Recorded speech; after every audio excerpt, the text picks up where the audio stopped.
And much to the chagrin of all of us trying to watch Caitlin Clark play for the Indiana Fever, we had to sit through a series of those awful commercials.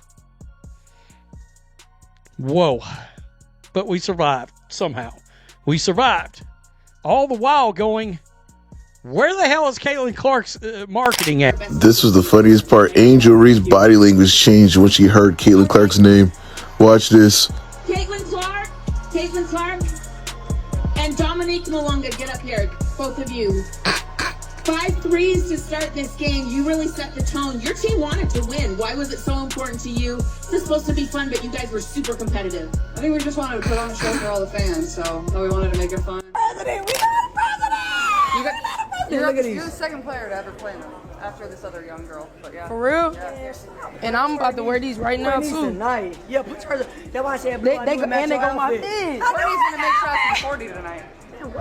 Okay, you need to hold it down, bro. I'm wearing these tonight. Stop playing. But hey, man. Thank you. Appreciate it. Adger Wilson owns one of the most decorated resumes in women's basketball, with 3 MVP awards, 2 WNBA championships, and a Finals MVP to her name. By every basketball measure, she has earned elite status. Yet the conversation surrounding Nike's signature shoe business is moving in a different direction. Much of the attention is now centered on Caitlin Clark, whose growing popularity and massive fan demand are reshaping the sneaker market and dominating headlines.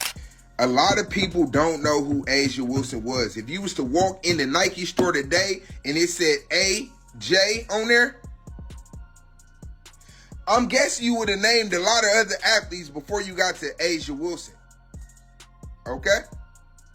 Or AW, however she gonna market that shoe, you ain't gonna know that it's Asia Wilson shoe. I'm sorry. And like I said, I love her game. I really do. But Caitlin different. All right? Caitlin is selling the game of women's basketball. Caitlin is making you turn on your TV to see what she gonna do next. No.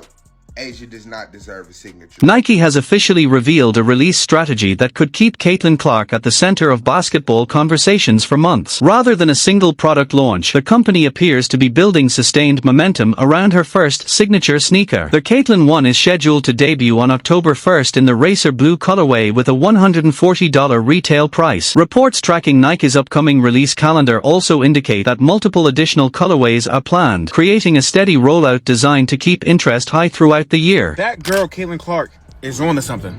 Now, when I say this woman is on to something, I mean she's really close to it. Really close to it. She could sniff it. She could smell it. She could even push that button. But instead, she's like right next to it. And I'm talking about with her hoop shoes. These bad boys right here are just kind of mid. They really are. But one thing is saving them. One thing in particular. And it's the goddamn gradients. The gradient colorways are going to save this bad boy every single time. And the WNBA All-Star Weekend pair is nothing less than doing so. It's nothing less than great. It's nothing less than phenomenal. A gradient on this silhouette with these materials is a 90. Think about that for a moment. Most signature sneakers follow a familiar pattern. One major launch, a burst of excitement, countless unboxing videos across social media, and a few weeks of heavy attention before the buzz gradually fades. Then fans typically wait another year for the next release. That's been the standard playbook for almost every athlete's signature shoe. Caitlin Clark's rollout, however, is taking a completely different approach. Instead of relying on a single launch to generate excitement, Nike is spreading multiple releases across an extended timeline, keeping her name in the spotlight and maintaining interest long after the initial debut. The Caitlin ones just keep getting crazier and crazier, ladies and gentlemen. Did you see the new Caitlin ones that Clark was wearing at the All-Star game? Look at the colors. Caitlin Clark, you are out here going crazy with the shoes, bro. Okay, I thought the purple was my favorite, but I don't know now. This one might be my favorite. Clark, your shoe game is going absolutely bananas, man. Preview the All-Star game. These was the last ones, bro. These ones the other day.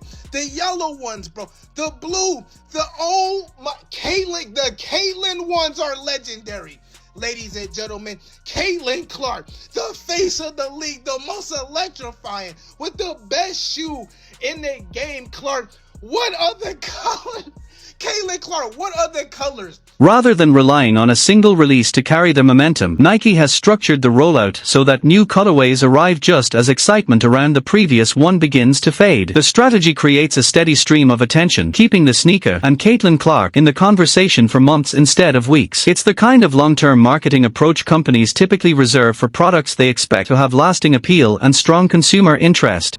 We can get. It releases on October 1st this year for $140, so that's basically around 8 to 9K here, even if it's 135 global. We have a first here. Nike introduces an Opticast upper for those C's and 2's at the other side. The double stack swoosh logos here are a nod to her name, which is CC, Caitlin Clark, which is also the logo, double stack, as you can see right there. It will feature a Cushlon midsole and Air Zoom Turbo at the forefoot, so I hope this is good. And there are hidden messaging in the underfoot, such as shoot more threes from anywhere, and it was never a long shot. Even Travis Scott has his own Caitlin Clark thing right now. He wore the black joints. That is an amazing color. The Caitlin 1 is set to retail for $140 for adults in North America and will be available through Nike's SNKRS platform as well as major retailers. The price itself is a notable part of the launch strategy. A premium price point places the shoe alongside many high-profile signature basketball models, signaling that Nike is positioning it as a major release rather than a limited experiment. In the past, many WNBA signature sneakers were introduced at lower price points and often received more modest marketing support. By pairing premium pricing with a year-long rollout, Nike is making it clear that it views the Caitlin 1 as one of its marquee basketball launches. Caitlin Clark was making her rounds and she was having these meetings with different brands. There was this graphic that was going around that said all of the offers that she was offered. So Adidas offered her 4 years for $6 million, which is crazy.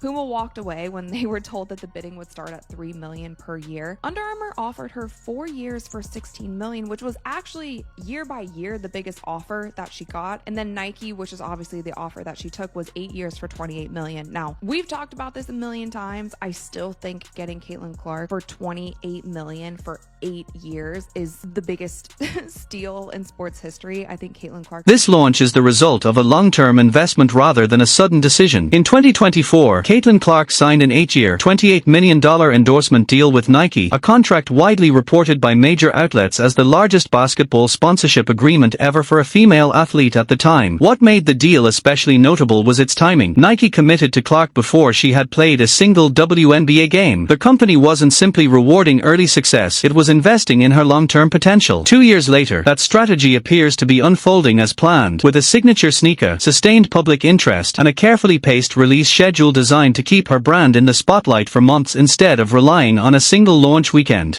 Yo, chat, Caitlin debuted her purple colorway of the Caitlin 1s, bro. And the purple one, in my opinion, is harder than that yellow and blue one I did the video about. Bro, y'all cannot tell me that purple colorway isn't crazy. And I feel like these Caitlin 1s gonna go crazy when they start hooping in them, bro. Like, these gonna do numbers on for the women and the men. Like, honestly, look at that triple C on the tongue. Hard. And then, did you peep the triple check? And look at this. It got the blue, the white, the red. The USA look to it. Caitlin Clark. Now compare that with A'ja Wilson's journey. Despite being one of the most accomplished players in the WNBA, her signature Nike shoe took significantly longer to reach the market. By the time it finally launched, she had already collected multiple MVP awards and championships, yet the process still stretched over several years. That timeline highlights an important reality. Signature sneaker decisions aren't based solely on on-court success. Marketing strategy, brand appeal, and commercial potential often play just as large a role. When one player's shoe arrives quickly while another's takes years, it naturally raises questions about how major sneaker companies decide who gets. These shoes you got on, are these the A2s? These are the A2s. Haven't really given them a name yet. But yeah, these are the A2s. They're gold. Pretty fitting, you know. Get them roach stumpers out. Get them roach stumpers out on my camera. Get them rope stuffers out. What went into the design for the A2? Ooh, when it came to the A2, I wanted to first listen to the consumer. Obviously, the one was a little snug, so two, we made sure that it was comfortable. We got an Air Zoom bag in the mail. And then just, I wanted it to be cute. I wanted to add a little bit more design to it. So as you see, it's a little snake skin, little razzle dazzle there. So yeah, we wanted it to be cute, comfortable, but